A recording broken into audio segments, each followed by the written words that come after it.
Basically, we're going to bring it to our good friend, Speaker of the House, Michael Madigan. And right now, currently, Speaker Madigan seeks investigation into claims of retaliation against Representative Cassidy. So, essentially, what's happening is that Cassidy contends that has been a target because she's called for an independent investigation in February of allegations that staff members in Madigan's political operation had not been properly disciplined for sexual harassment.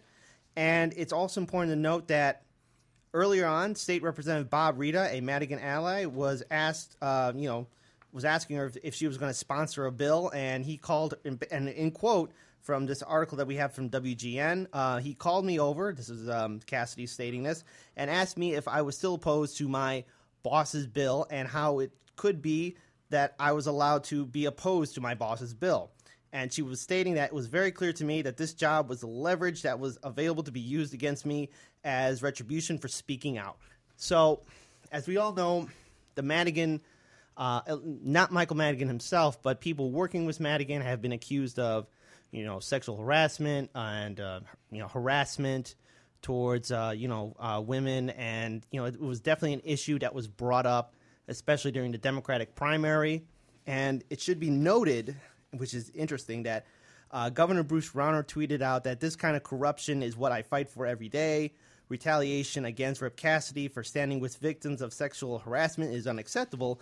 And it's also important to note that the Senate Women's Caucus has issued a statement Tuesday backing Cassidy and demanding an outside investigation, and so did Democratic candidate for governor J.B. Pritzker.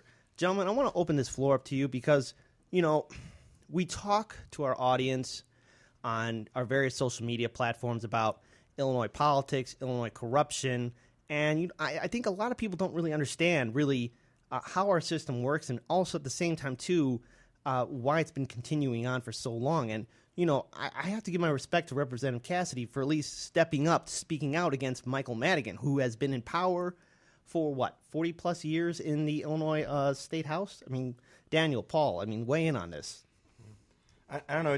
This is the Madigan machine at work, and I think we're in this moment of sort of the Me Too moment, right? Mm-hmm. You've got another example in another state. You've got Harvey Weinstein, who is turning himself in voluntarily. He's out on, I don't know how many $1 million bond. I think it's $8 million. $8 million bond. Yeah. And then you've got allegations within Springfield of sexual assault or sexual harassment, and that can gain a lot of traction, and it can really put sort of these Madigan flunkies on the ropes in some way, and that's being used as a tool a little bit. Mm-hmm. But to me, it's maybe not. It's not the real meat and potatoes of it. This is a machine. This is a political dynasty. This is a system that is so entrenched and intertwined that it can defend itself from this to a point. And even if it takes some casualties along the way, it doesn't really do anything to address the underlying problem with the way politics are done in the state. It really it pulls on that sort of disgust factor, right? It's a moral high ground argument that's really policy-wise it's pretty vapid, which is a little upsetting. Although we might get some of it to stick. It's not. It doesn't feel substantive. Yeah, it's like what Paul said. This is much closer in how it operates to a war than anything else, where casualties are acceptable. Where Madigan can say, "Yeah, I can lose a few lieutenants, and I'll still keep going. I'll still get someone else. I'll bring up the ranks, or I'll bring in to replace them." That's what this system is. It's the mechanism that runs the modern day politics, where it doesn't really matter how much stuff happens. It just cycles out people that have done it with new people that will do it again. But since they're in the same mechanism, they're running the same patterns. They're in a sense forced by the position and how the position operates to act in the same way, or to be the same kind of person that is allowed to enter in those positions in the first place. It is a system that creates these issues, and the issues, when they're created, simply manifest different. So if you solve it one, even if you got Madigan out, even if you got his lieutenants out, they're just surrounded by people who are in the same mindset, who react to things the same way, who react to issues like this in the same way, and they'll just fill in the void. And all that will do is create a brief opening where someone else can rush in, and then once that's done, they consolidate power, and then what's maintained except what's already been there. It's what I want everyone to understand in regards to just the situation in Springfield. Daniel definitely described the situation there perfectly, because it's a system where when Madigan or one of Madigan's lieutenants goes away, there's always going to be somebody waiting in wings. Someone will take that power. To take that spot away. And, the only way, really, we're going to implement any kind of social change or any kind of reform and have more representatives like Cassidy who can actually, break away from party lines and actually step up and address issues as if we all get actively involved. I mean, Madigan has been in power for such a long time because I guess people here in Illinois, we've come to accept it. We always, and it doesn't really matter your political affiliation, whether you're Democrat, Republican, or Independent. People always say, well, the problem in Illinois is Madigan. The problem in Illinois has always been Madigan. But then again, okay, if he is the problem, this is the time where you organize and get a strong candidate and build an infrastructure politically, reach out to new voters, reach out to, potential new allies, and actually, challenge the system. Now, you might not be able to win the first or second election cycle, but if you keep on building this movement, if you keep on reaching out to people and really talking about real political change, then something can be done. Otherwise, Madigan will keep on winning. An object in motion stays in motion. And in this case, the way that Illinois politics, we'll just stick with Illinois politics, is an object in motion. It is a massive object with a high amount of momentum. And the way that you defeat that, like we're talking about, if you just replace a few lieutenants, all you do is temporarily lose momentum, but then it recouples and gains it back and goes back to where it was. Yeah. And the amount of entrenched power, maybe you can measure it by corruption. Maybe corruption is a really good way to measure this type of momentum. So what you need to fix that is you can't just take out Madigan. You can't just take out people around him. What you need is, first, citizens to say, no, the way that we run government is incorrect. The way that government is run is incorrect. I don't feel like I have control. They have to then find throughout the entire state dozens, if not hundreds of people who say, I agree with that and I will stand with you. I won't be corrupted. I'm going to be loyal to you. And at the same time, I'm going to fight with my small amount of individual momentum against this massive system. And that's like getting run over by a car over and over again. But the more people are willing to, in a sense, get run over and not perish as a result, that'll slow down that car. Because it's like speed bumps, slows them down more and more and more. And as more people come together, you get more progressive caucuses, as an example, that can join in and get past all these barricades of the signature challenges and everything that we saw in the primaries. The more people that they can get into that position to do that, the bigger their momentum becomes, and then it starts stealing from the other guy's momentum. And then you have people that'll continually be able to decide, hey, this is a better choice than what I've had, and then they lose more momentum. What we're describing is something that will take a decade at least, if not more, to truly turn around. But the idea that it can't be turned around is what makes the momentum that exists now continue. If people decided that it wasn't it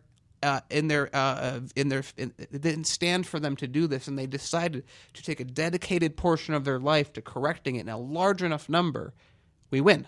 Yeah, and we see that happening across the country. And there's already a semblance of a machine starting more broadly, right? On the federal level, you've got organizations like Our Revolution, Justice Democrats, Brand New Congress, even the DSA, supporting candidates that are running. Their rate of success relative to the amount of money they're spending is very high, and that's something that's often overlooked. It's and 10 times more than what you'd expect. That's the infrastructure we're talking about. And here's the thing, and it's unrelated, but I want to just piggyback off what Daniel has stated about building a strong infrastructure and how it's going to take a decade to really, bring about a political change. We've had on our show James Rudick from the Northwest Side Housing Center, okay? And how long did it take him? It took that organization, not just him alone, but the whole group, the Northwest Side Housing Center. It took them 8-9 years and a little bit more than that to really hold the committee for the Northwest Side Equity Program accountable and actually bring in 4 new members.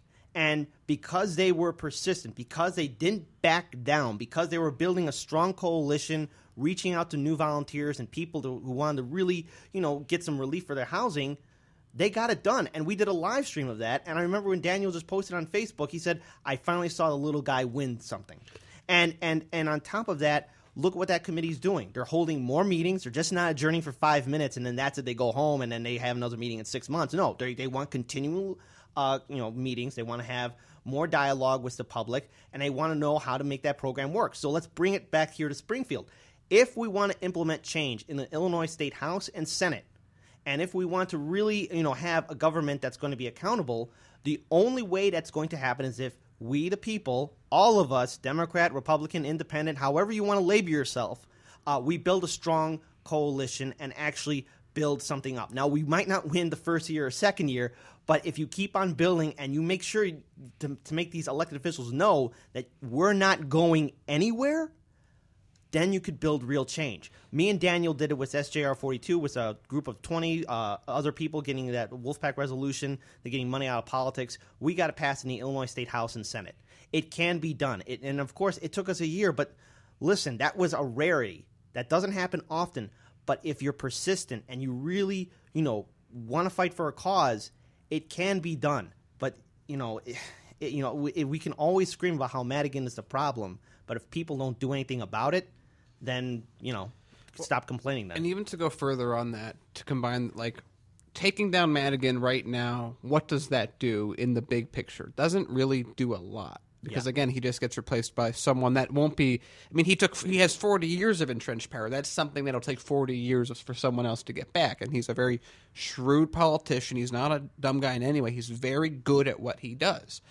The way that the only scenario where taking down Madigan in that sense works is if you have already a very strong caucus of progressives that can seize on that opportunity and they themselves become the Speaker of the House. I mean, that's how you effectively do it. Because if people's mindset is if we just get him out, everything will be better. I think in a lot of ways that is a waste of time because all you're going to do is put a huge amount of effort in for something that probably won't happen, that when it succeeds, if it succeeds, gives not a lot back. When what really matters is, like Paul was saying, it's the infrastructure. Our revolution's building infrastructure. Brand new Congresses, Justice, all of these groups are building DSA, infrastructure. Too. They're building an infrastructure. And that means that they have a base. They have the ability to raise money. In the sense they're self-sufficient and they can grow and they can gain that momentum we were talking about in a non-corrupt way, in a way that's tied to the will of the people. And the more that they win, the more power they get, the more they steal from who they're fighting against. It's how humans work. It's how human organizations work. It's how they've always run. Whether they're dictatorships or democracies, they function in that same base way. It's amazing how much this mirrors the federal level because there are people out there who would want you to believe that, the only thing we need to do to get this country on the right track is get Trump out. Just get Trump out and problem solved. Yeah. And it's like, no, it's so much more structurally complicated than that. Yeah. Right? The system needs to change. And just like, Springfield politics, it's not just get Madigan out. Yeah. That void will be filled very quickly. That machine is multi-pronged, multifaceted. Yeah. We need an opposing machine to say, this is the political ideology we want to put forward. This is the lens we want to view policy with. And this is how we want to run our state. Yeah, and I also want to add on to that. Look, Donald Trump, as much as we criticize him, he didn't create this neoliberal system. He is not the architect or the designer of the corrupt system we live in. He's the byproduct of it. Yeah, he is the rash indicator there's something wrong with American politics. Now, as for Madigan, he has created this democratic machine. He's got 40-plus years of being Speaker of the Illinois State House. And, in order to take that thing apart, it's going to take dedication from us, the working class people here in Illinois. I mean, the only way we're going to have a true accountable government is if we, all of us, dedicate ourselves to really building a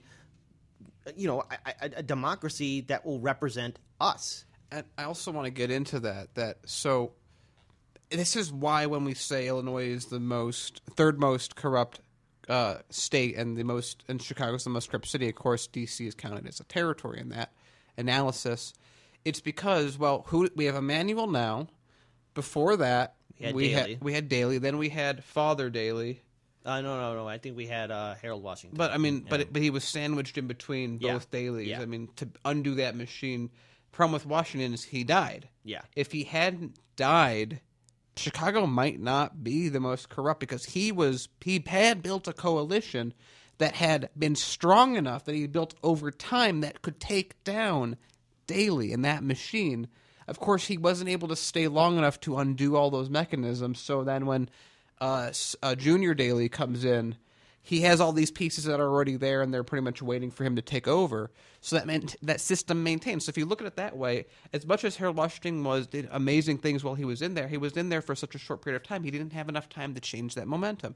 Yeah. So in a sense, you really have had, besides Emmanuel, you've had two Daleys with a small sandwich of fresh air in the middle. Yeah. And on the state side, you've had Madigan. And who's so been in power for a very long time. But that's what I'm saying, that if you look at it like from that point of view, Chicago, the big hub of Illinois, and the state are basically two people that have, and I'm really merging the Daleys together in this. And again, I'm ignoring Harold Washington because of the amount of time he was there. But in that sense, two people have run, and I would say very much that Emmanuel very much sandwiches right into the Daley sandwich as well. That it's really like two people, because all of them have the same mindset, running the entire state for half a century. Yeah. And what do you get when you have that? Remember, corruption is nothing more than power. It's a natural outcome of power showing itself, centralized power within a wider system. Mm-hmm. Right.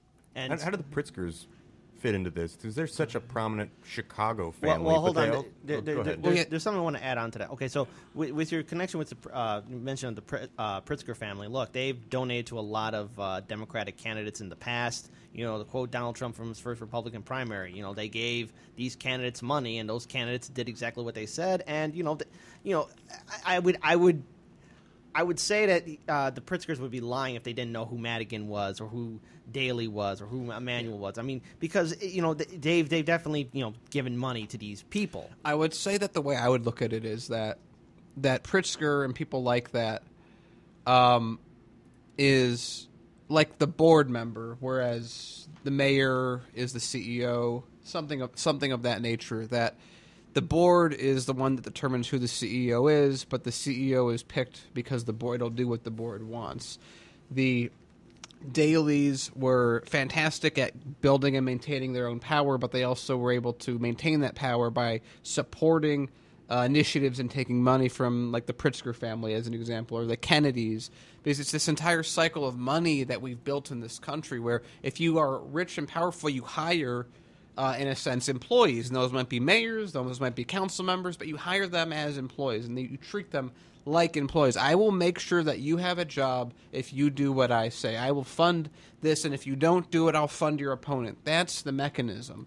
And so then you have people in power that are just able to really thrive on that kind of environment where they know who they have to put their hand out to and ask for money and how they have to give back to them. And then when they get that power, they get to do with their section of freedom of choice whatever they want. And since they're already people that'll take money for that power, they're already willing to sell out. So they already have that mindset. So when you have like Emmanuel trying to put together a cop academy, it's not because the citizens want it, because that's not his focus. His focus isn't, I need to get the people of Chicago happy with me. His focus is, I need to get a certain amount of Chicagoans happy with me, and I need to get a certain amount of wealthy Chicagoans happy with me. And as long as I maintain this group of people, I don't have to care about what these other people say. So when they want to build something, someone's going to make money off it. Emmanuel probably isn't making a cop academy because one day he woke up and said, man, you really need a new cop academy. He probably woke up and someone said, hey,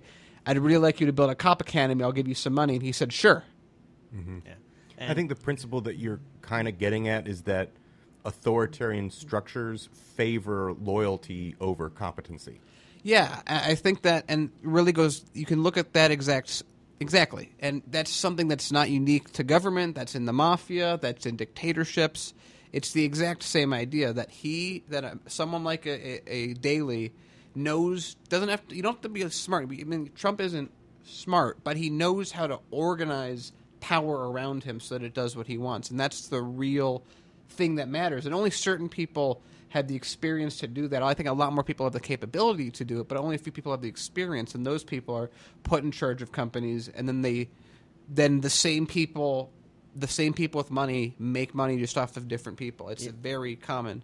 It's a ubiquitous mechanism around the world. And the system that we have, like, look, let's just bring it right back to the story. Look, in Springfield, there's a whole system of corruption, and Madigan has his lieutenants, and most of the people who were working under him have been accused of sexual harassment and harassing women in Springfield, and the very fact that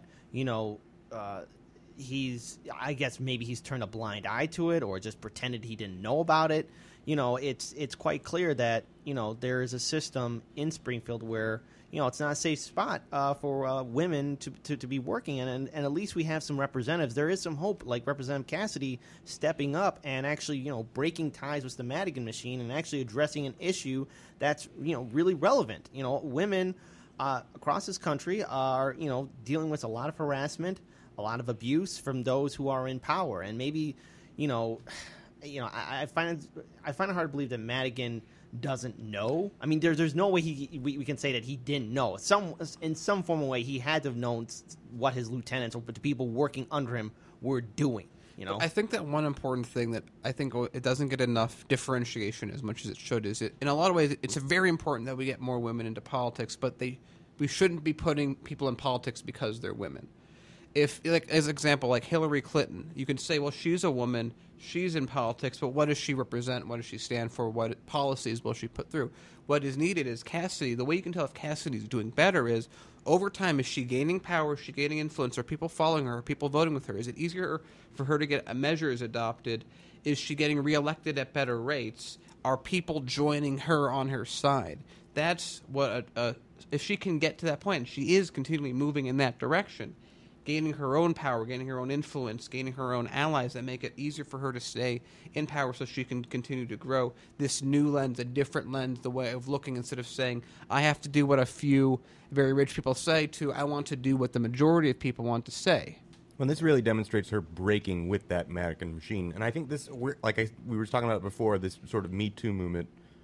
We're in this moment where law enforcement and women, more broadly speaking, are realizing that they can have a powerful effect on changing societal norms so that we can begin to attempt to eradicate this type of, to put it lightly, undesirable behavior. Right. If you look at the case, say, against Bill Cosby, right, you have a number of women with similar enough stories that show a repeated pattern that you can get law enforcement to begin to investigate and actually have concrete evidence to bring things to a trial to where he can actually get convicted, right? You have Harvey Weinstein, we mentioned earlier, can also go in that direction. And I think in some sense Cassidy is able to piggyback on that movement a little bit, but also is demonstrating more broadly that she's able to break with the Madigan machine, which gives us a lot of hope, because we need more elected representatives who are willing to not go along with the playbook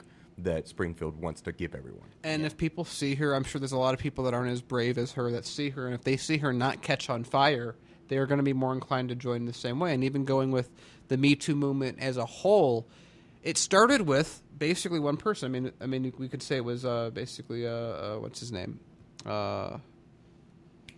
It was Bill Cosby was basically, I think he was the first. Was Bill Cosby kind of the first big one? I feel like that was a couple of years ago when that story first kind of got traction. There's a couple others, but I do know that when it started happening, people started speaking out. So the way that whoever it started with, it really doesn't matter. But the point is, you can see it's successful because it started with no one saying anything for decades, and then it went from one person becoming multiple people screaming out and saying something.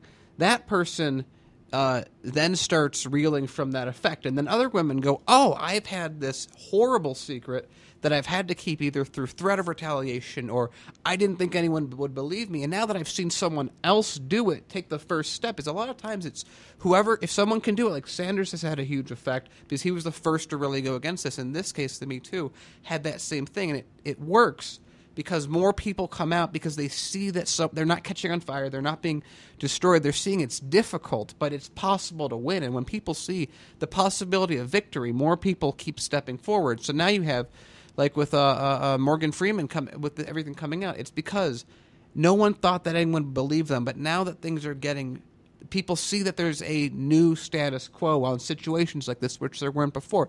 And going back to momentum, you have a momentum of you can't say anything, or no one will believe you, no one will care. You'll be shunned from all of industry. To people will believe you if you have enough people supporting you. And that's an entirely different argument. Look at the Larry Nassar case, and the judge allowed all of these accusers during the sentencing to come forward and tell their story, and that's hugely empowering. And if you look at interviews with some of the women who were involved in that, there is still this, I didn't know if I wanted to come forward. Is it going to ruin my reputation? But if it's going to help put this guy behind bars and protect other women from this happening, I'll come forward and say it. It takes a lot of courage to do that, and women are en masse realizing that they can come forward without retaliation and actually put a stop to this kind of activity and help protect other people. Exactly. And this is the exact momentum that you're talking about, and we have tons of it in that direction. And it's and so, here. but even further with Nassar, it's what you just said. Their thought process is, if I explain to people outside of my head what happened to me, it could affect someone else. That is a very different mental state from, if I say this, I will be disowned. It's an entirely different train of thought. Exactly. And, let's also just look at something else, too. We kind of mentioned earlier on the show, and that was with Harvey Weinstein. Look, that guy was a powerhouse in Hollywood for a very long time, and so many women actresses and, women who were working under him. But just put a small detail into it. He is a guy that could, on his own, end your career. Yeah, and a lot of women were afraid. And then finally, change happened. People started speaking out, and you know what? It can happen. And this is where, this is where again we have to bring it right back down to Springfield, where it was Representative Cassidy, stepping up against the Goliath that is the Madigan Democratic neoliberal political machine. I mean, it's been entrenched for a very long time, but the very fact that you have somebody stepping up, and on top of it, now I don't know how much you want to weigh in on the support she got from Governor Bruce Rauner stating that, no, we need to have accountability, and then J.B. Pritzker also stepping up and saying that, yes, we stand in support with Representative Cassidy. It shows that, those in power should not underestimate this Me Too movement, as well as women stepping up and finally saying enough is enough. And even further on that, you can look at that same momentum and that same power, because then you have Rauner, who, I think he has a personal, he benefits directly from Madigan being hurt. So we'll factor him out for a second. But Pritzker, who we thought was very, very close to Madigan. Madigan was ecstatic that Pritzker won the governor. So if Pritzker comes out publicly and says that, that means that even if he doesn't mean it privately, I'm not sure what he means privately. Let's just go ahead and say that he's matching public and private statements.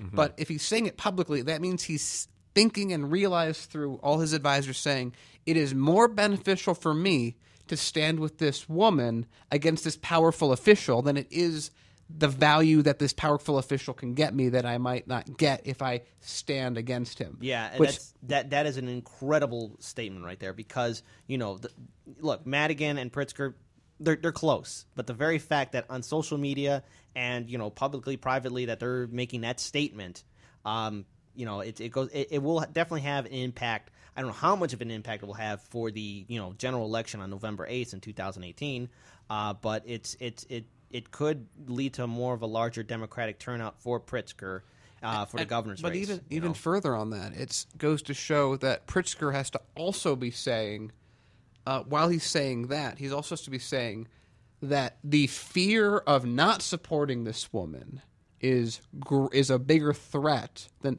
this person that doesn't have as much power. But because of the movement of Me Too, because of what he's said publicly, because of all these things, he's led to a point where he's saying that fighting her is a bigger risk than fighting Madigan. Yeah. So to me, I think the big worry is that this is all much ado about nothing. Not that it is nothing, but that, like I started with, that there isn't really an underlying policy change that benefits the state in any way, no matter how this comes out. At best, you get a couple of people for sexual harassment claims. The Madigan machine doesn't hardly get hurt at all. It's a speed bump. Yeah. Cassidy comes across looking good, and J.B. Pritzker gets to go away unscathed and not even really hurt ties with the Madigan machine much anyway. So That's Nah. that's the private question. But the nice thing is, if he is consistent, public and private, it will happen in a certain way.